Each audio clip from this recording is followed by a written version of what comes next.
Assalamualaikum warahmatullahi wabarakatuh. Selamat pagi, salam sejahtera untuk kita semua. Semoga kita selalu dalam keadaan sehat walafiat. Sebelum melaksanakan pembelajaran, alangkah baiknya kita berdoa sesuai keyakinan kita masing-masing. Berdoa mulai, berdoa selesai.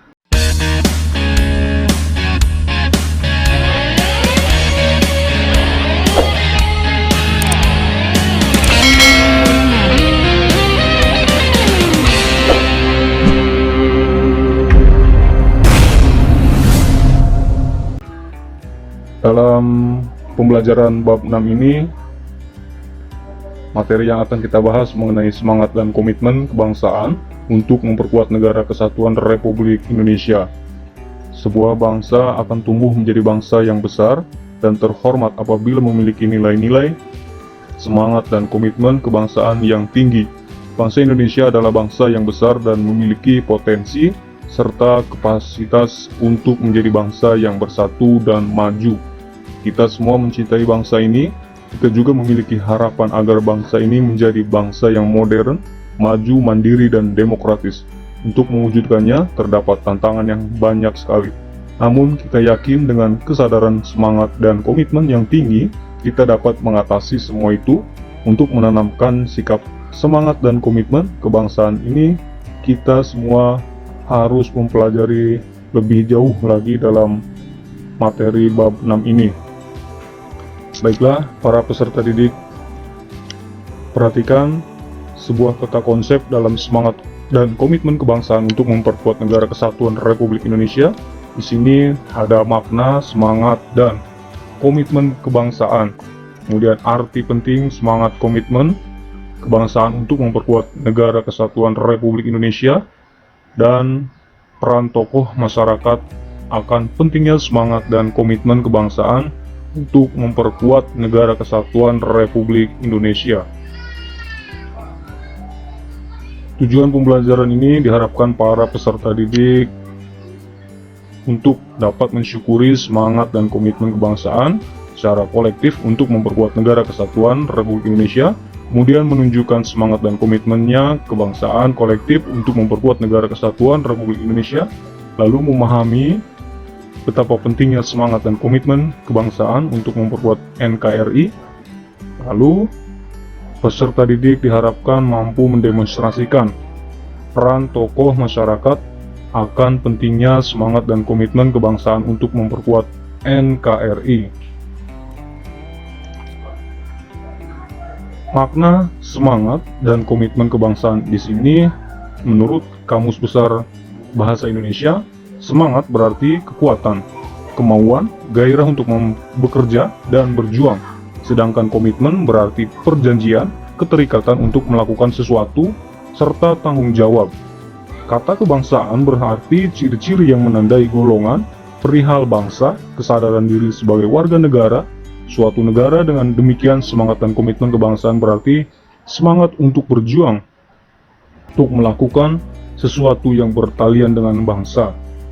Kemudian, semangat kebangsaan dapat juga diartikan sebagai suatu dorongan untuk mempertahankan suatu bangsa dan memberikan dampak positif dalam perkembangan berbangsa dan bernegara.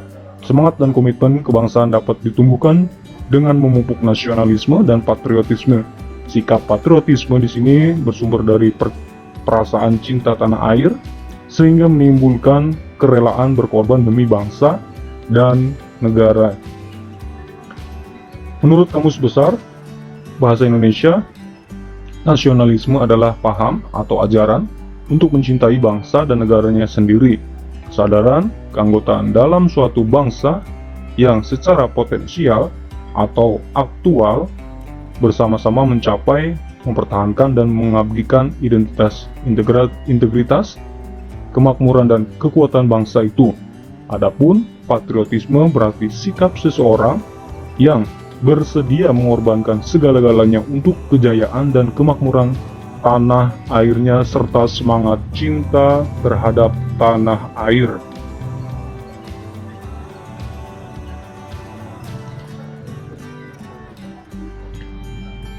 Adapun dalam komitmen kebangsaan dapat ditunjukkan dengan sikap atau perilaku kita.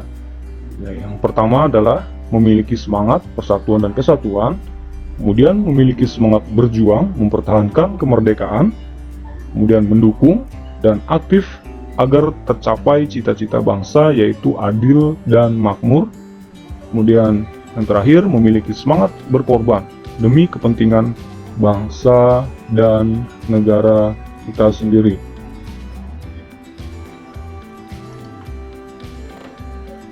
Para pendiri negara merupakan contoh yang baik dari orang-orang yang memiliki semangat yang kuat dalam membuat perubahan, yaitu perubahan dari negara terjajah menjadi negara yang merdeka dan sejajar dengan negara-negara lain di dunia.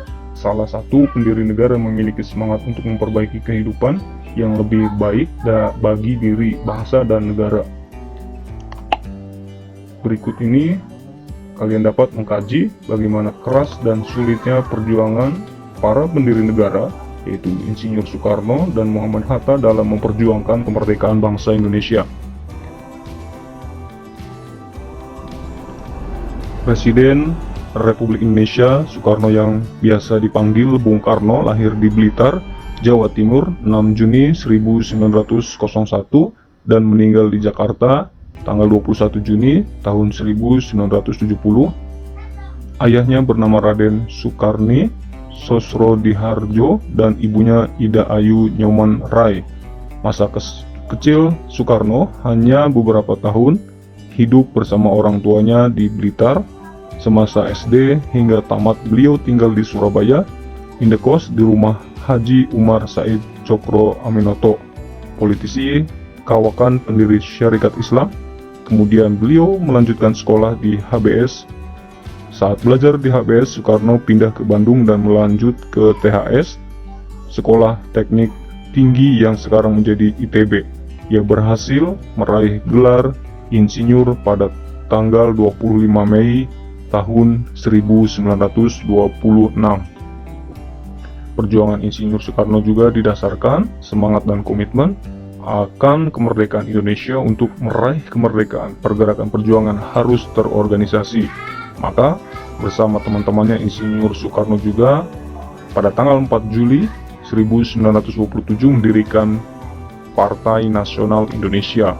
Pada tanggal 4 Juli 1927, komitmen dan perjuangan Soekarno untuk kemerdekaan menyebabkan Soekarno ditangkap dan pada tanggal 30 Desember tahun 1929 Soekarno dijebloskan ke penjara di Bandung, penjara Bancoy.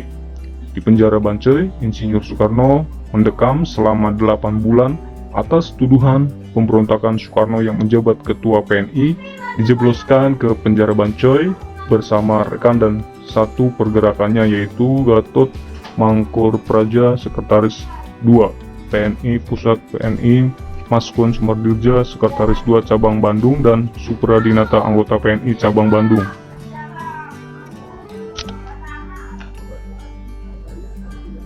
Berikutnya, ini adalah gambar di mana penjara Bancoy yang ada di Bandung. Pada tahun 1930, Insinyur Soekarno dipindahkan ke penjara Sukamiskin, Bandung. Soekarno kembali harus merasakan lembabnya salah satu sel dari 552 sel yang ada di Sukamiskin. Di kamar PA01, Insinyur Soekarno menyusun pledoi pembelaan yang berjudul Indonesia Menggugat, ditulis dengan beralasan penutup dari kloset duduk yang dijadikan meja untuk menulis di dalam cahaya yang terbatas. Pledoi tersebut dibacakan dalam persidangan di Gedung Pengadilan Kolonial Bandung. Berikutnya, Muhammad Hatta. Dr. Muhammad Hatta lahir di Bukit Tinggi tanggal 12 Agustus 1902. Muhammad Hatta merupakan salah satu organisatoris, aktivis, partai politik, negarawan, proklamator, pelopor koperasi, dan wakil presiden pertama di Indonesia. Kiprahnya di politik dimulai saat ia terpilih menjadi Bendahara Jong Sumateran di wilayah Padang pada tahun 1916. Pengetahuan politiknya berkembang dengan cepat saat Hatta sering menghadiri berbagai ceramah dan pertemuan-pertemuan politik. Pada tanggal 14 Maret 1980, Hatta wafat di RSUD Dr. Cipto Mangunkusumo karena perjuangannya bagi Republik Indonesia sangat besar. Hatta mendapatkan anugerah tanda kehormatan tertinggi Bintang Republik Indonesia kelas 1 yang diberikan oleh Presiden Soeharto. Semangat dan komitmen kebangsaan bukan hanya ditunjukkan oleh Soekarno dan Muhammad Hatta, dan masih banyak tokoh pendiri negara lainnya yang memiliki semangat dan komitmen kebangsaan yang kuat.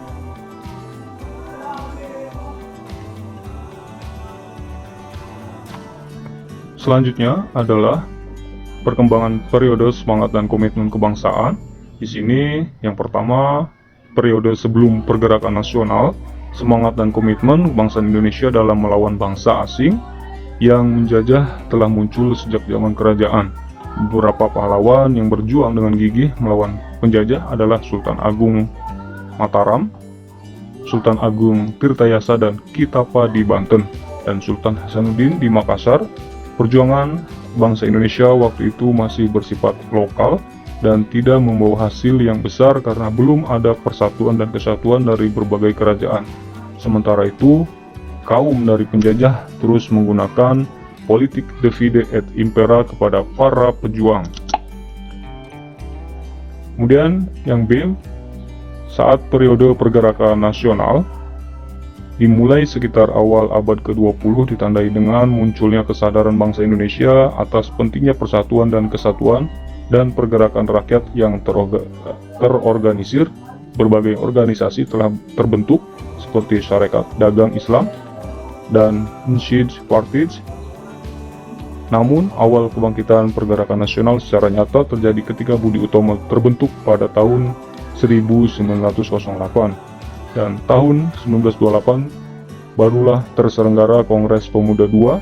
Pada kongres tersebut para pemuda mengucapkan tekad bersama mengenai hasil keputusan kongres, yaitu disebut Sumpah Pemuda, dengan pernyataan satu nusa, satu bangsa, dan satu bahasa, yaitu Indonesia. Kemudian perkembangan periode selanjutnya, periode masa pendudukan Jepang. Pendudukan Jepang di sini di Indonesia memberikan penderitaan bagi rakyat Indonesia yang dapat dilihat dari jumlah korban Romusha, yaitu kurang lebih dari 400.000 jiwa. Namun, perasaan senasib sebagai bangsa terjajah telah memperkuat keinginan bersama untuk mencapai kemerdekaan. Rasa kesatuan sebagai bangsa Indonesia yang tinggal dalam wilayah Nusantara dan keinginan untuk menikmati kemakmuran dan keadilan sebagai sebuah negara. Golongan muda seperti Wikana dan Yusuf Kunto berperan dalam peristiwa Rengas Dengklok yang membuat Soekarno dan Muhammad Hatta segera mempersiapkan dan melakukan proklamasi kemerdekaan Indonesia.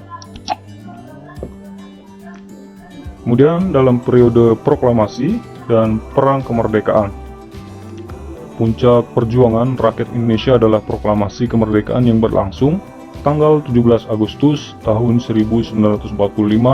Awalnya Belanda tidak menerima begitu saja atas kemerdekaan Indonesia, sehingga barulah terjadi perang kemerdekaan yang bertujuan mempertahankan kemerdekaan Indonesia tahun 1949. Kemudian Belanda menyerahkan kedaulatan kepada negara Republik Indonesia. Perkembangan periode mengisi kemerdekaan. Setelah meraih kemerdekaan, semangat dan komitmen kebangsaan rakyat Indonesia semakin diuji. Bangsa Indonesia wajib menjaga kemerdekaan yang telah direbut dengan susah payah dan penuh perjuangan. Rakyat Indonesia secara bersama-sama dengan semangat dan komitmen kebangsaan hendaknya bertekad menjadikan Indonesia sebagai sebuah negara maju, negara yang besar dan juga mempunyai peran penting bagi dunia internasional. Nah, kemudian dalam mewujudkan sebuah negara yang maju, bangsa Indonesia juga memiliki jumlah nilai penting yang berkaitan dengan semangat dan komitmen kebangsaan, antara lain selalu bertakwa terhadap Tuhan Yang Maha Esa, kemudian jiwa semangat yang merdeka, jiwa nasionalisme, jiwa patriotisme, kemudian memiliki harga diri sebagai bangsa yang merdeka, tidak kenal menyerah, kemudian jiwa persatuan dan kesatuan, lalu memiliki sikap anti penjajah dan anti penjajahan, kemudian sikap percaya kepada diri sendiri serta percaya pada kekuatan dan kemampuan diri. Kemudian perlunya sikap percaya kepada hari depan yang gemilang dari bangsa Indonesia, kemudian memiliki idealisme, kejuangan yang tinggi, sikap berani, rela dan ikhlas untuk berkorban bagi tanah air, bangsa dan negara, kemudian sikap kepahlawanan, sikap setia kawan, dan mendukung kebersamaan, kemudian memiliki disiplin yang tinggi, kemudian yang terakhir memiliki sikap ulet dan tabah untuk menghadapi segala macam ancaman, tantangan, dan hambatan, kemudian gangguan dari luar negara kita. Baiklah anak-anakku semuanya, dalam pertemuan pertama dalam bab 6 ini, silakan para peserta didik untuk menjawab pertanyaan yang ada yang sudah tersedia di sini. Uraikan masalah-masalah apa saja yang kalian lihat dalam kehidupan berbangsa dan bernegara, kemudian nilai-nilai semangat dan kejuangan 45 apa saja yang dapat digunakan untuk menyelesaikan masalah tersebut. Hasil penjelasan kalian nanti dikumpulkan melalui Google Classroom. Silahkan cari jawaban sebaik mungkin, lalu kumpulkan di Google Classroom. Terima kasih. Semoga pembelajaran ini dapat bermanfaat. Kurang lebihnya Bapak mohon maaf. Wabillahi taufiq wal hidayah. Assalamualaikum warahmatullahi wabarakatuh. Tetap semangat dan terus jaga kesehatan, rajin cuci tangan, dan jauhi kerumunan.